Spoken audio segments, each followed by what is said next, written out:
Halo bung-bung semua, mari kita lanjutkan series pembacaan transkrip berita acara persidangan Mahmilub G30S dengan terdakwa Dr. Subandrio. Kita sudah sampai pada episode ke-22. Pada bagian sebelumnya kita menyaksikan bagaimana auditor militer Letnan Kolonel CKH Durmawel Ahmad membombardir Subandrio dengan pertanyaan-pertanyaannya.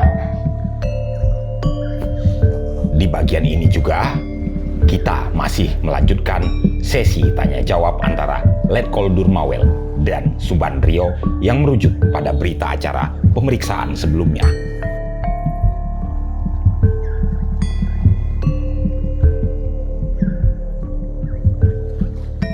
Baik, kembali kami tegaskan, Testifiles hanya menyajikan dokumen, testimoni, dan hasil penelitian para peneliti dan lembaga. Kami tidak menghadirkan teori atau pendekatan apapun. Sekali lagi, Bung-Bung juga harus menelaah versi-versi lainnya. Kami juga memasukkan gambar berupa berita acara persidangan agar Bung-Bung juga bisa membaca secara langsung. Kadang-kadang kami akui sebagai narator sering sekali salah bunyi dalam membacanya, apalagi yang berbahasa asing, utamanya bahasa Belanda. Narator hanya membacakannya saja. Gaya dan intonasi dari pembacaan ini pastilah tak sama dengan sidang sebenarnya kala itu. Melanjutkan sesi tanya-jawab antara auditor Letnan Kolonel Durmawel Ahmad kepada terdakwa Dr. Subandrio. Ini ada pertanyaan lagi. Untuk mencapai kristalisasi Nasakom di skala bidang yang dilakukan oleh PKI dengan ofensif revolusionernya, apakah dapat timbul kontradiksi-kontradiksi dalam masyarakat sebagai akibat dari kristalisasi tersebut? Saudara menjawab, dengan usaha kristalisasi dari PKI dengan cara ofensif revolusioner, maka dengan sendirinya meruncing kehidupan politik seperti terjadi dengan nyata di Jawa Timur antara golongan PKI dengan bukan PKI secara tertutup atau di dalam hati atau terbuka, maka mulai timbul juga kristalisasi dan perasaan politik yang dahulu merupakan kontradiksi terhadap PKI menjadi pertentangan, yang dulu bertentangan politik terhadap PKI menjadi konfrontasi fisik, yang dulu acuh tak acuh dalam politik terhadap PKI menjadi kontradiksi. Selain daripada faktor-faktor lain, bangsa Indonesia pada umumnya tidak suka pada orang-orang atau golongan-golongan yang menonjolkan diri, maka dengan usaha ofensif revolusioner PKI dengan mencapai kristalisasi Nasakom dalam segala bidang dapat timbul kontradiksi dalam masyarakat. Itu benar. Boleh mendengar sekali lagi, kami beberapa second itu hilang, jadi boleh mendengarkan itu diulang. Oh, hilang ingatan? Tidak jadi. Oh, saya ulangi. Sehubungan dengan pertanyaan di atas tadi, apakah kontradiksi-kontradiksi yang diakibatkan oleh usaha PKI untuk kristalisasi Nasakom dalam segala bidang dapat menimbulkan clash? Ini pertanyaannya. Saudara menjawab, jika PKI melampaui batas tentu dapat timbul clash, dan ini sudah terjadi di Jawa Timur kira-kira dalam pertengahan tahun 1965. Betul? Ya. Ada pertanyaan lagi yang saudara jawab di sini. Bila saudara baru menyadari bahwa Middenegen Partisan PKI yang paling kuat dan angkatan bersenjata, kapan? Saudara menjawab di sini, saya menyadari hal tersebut ketika duduk dalam Kontrar. Benar? Ya, itu tambahan ABRI bahwa PKI antara 9 partai itu yang terkuat. Itu sebetulnya menjadi pengertian. Penilaian jadi tidak dalam Kontrar itu saja. Dalam Kontrar itu lebih nyata. Jadi sebelum itu saudara sudah tahu? Ya, sudah tahu. Oleh karena pemilihan umum dan lain-lainnya. Aktivitas mereka dan kebesaran mereka dan semuanya itu. Ya, baik. Dalam pertanyaan 138, dengar baik-baik ya.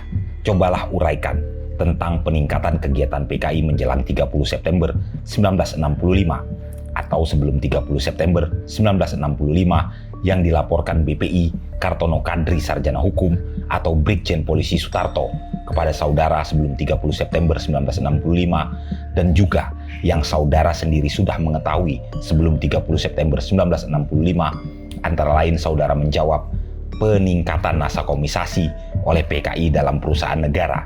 Nasakomisasi dalam arti bahwa pimpinan perusahaan dan petugas-petugas penting harus diwakili 3 unsur, NAS, A, dan KOM. Untuk mencapai nasakomisasi, PKI akan terus-menerus mengadakan desakan kepada pemerintah. Demonstrasi-demonstrasi khususnya di ibu kota akan dipertingkatkan. Demonstrasi terhadap USA dan demonstrasi mendesak tambahan produksi dengan tema Ganjang Kabir, setan-setan desa, setan-setan kota. Yang saya ketahui sendiri tentang kegiatan PKI adalah A. Di bidang politik ditunjukkan kepada Murba, BPS, Soksi, HMI, Gasbindo, Ansor. B. Di bidang ekonomi, Ganyang Kabir dan lain-lain. C. Nasakomisasi pemerintahan dan perusahaan. Kemudian ada tambahan yaitu di bidang kebudayaan, mengadakan agitasi terhadap film-film Amerika. Betul? Betul. Saudara waktu itu kotrar, yang mana juga artinya jabatan pekerjaannya merupakan usaha retooling terhadap aparatur negara. Kita akan menanyakan aparatur revolusi itu. Bagaimana pendapat saudara? Apa sebabnya Murba di bidang politik menunjukkan PKI untuk membubarkan Murba? Jadi oleh karena dianggap Partai Murba merupakan partai saingan. Partai saingan maksudnya bagaimana? Dalam hal ideologi Marxisme. Ideologinya bagaimana? Marxisme. 1. Ya, terus mempunyai saingan. Coba jelaskan. Dus mempunyai saingan bahwa di Indonesia itu ada 2 partai yang melandaskan diri pada Marxisme. Dus mereka tidak ingin keduanya. Bahwa juga apa yang mereka sebut ini dianggap suatu permusuhan terhadap Marxisme, PKI. Oleh karena dianggap bahwa Murba itu Trotskyisme. Terhadap BPS. Terhadap BPS? Ya, peningkatan kegiatan PKI terhadap BPS di bidang politik. Oleh karena BPS ialah ingin mencetuskan atau ingin melahirkan satuisme, yaitu Soekarnoisme. Dan jika ini tumbuh, ini menjadi saingan yang berat bagi PKI. Jadi mereka tentang berdasarkan itu. Hasilnya perjuangan PKI membubarkan BPS itu apa? Supaya tidak ada Soekarnoisme di Indonesia. Ya, dan seluruh apa mass media bagaimana? Apakah hanya membubarkan BPS begitu saja, tidak ada lanjutannya? Setelah PKI memperjuangkan BPS bubar, setelah bubar apa tidak ada kelanjutannya? Dalam arti apa itu? Pembubaran BPS, ya. Sesudah itu kelanjutannya dari pembubaran ini, apakah pembubaran tok itu saja?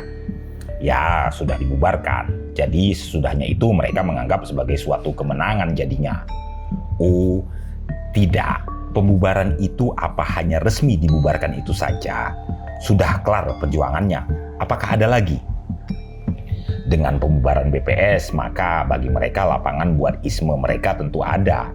Iya, sesudah itu apa? Apakah ada usaha-usaha untuk menggulung semua surat-surat kabar yang ada wartawan-wartawannya BPS? Ya, itu lanjutannya?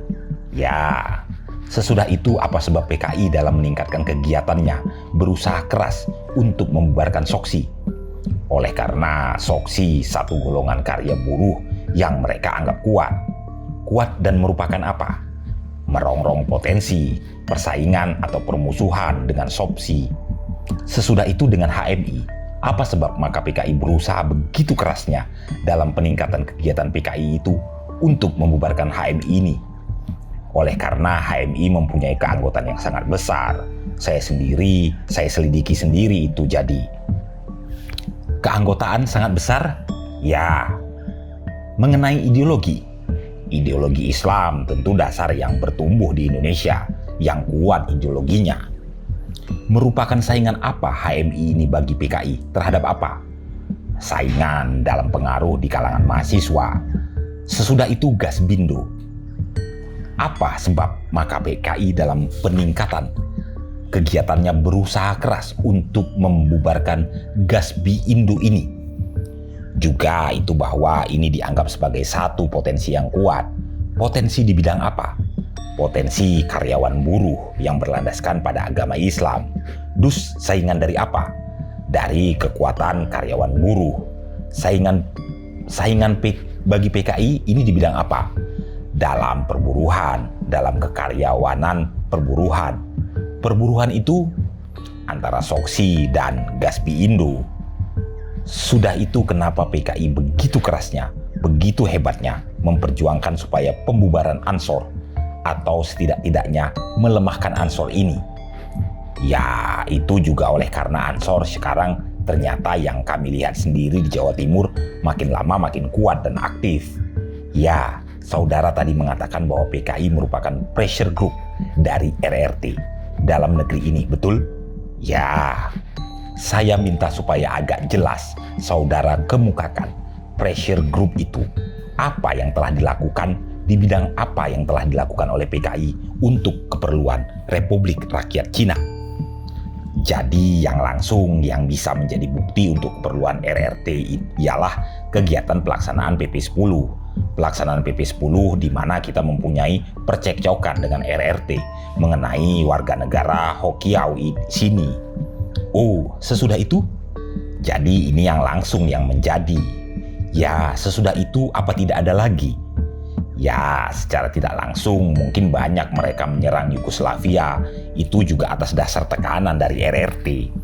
Akan tetapi ini bukti tidak nyata. Jadi tidak langsung, yang bisa dinyatakan bahwa mereka itu pressure group, ialah mereka memperjuangkan kepentingan RRT di Indonesia yang kita rasai. Apakah PKI sendiri tidak merupakan pressure group bagi pemerintah kita waktu itu untuk supaya Indonesia berpihak kepada RRT sedang terjadi konflik dengan Rusia? Jadi pada itu waktu konflik dengan Rusia itu belum begitu nampak. Jadi 1959 sampai 1960 itu. Pada itu waktu kapan? Mengenai PP10 yang itu yang dianukan.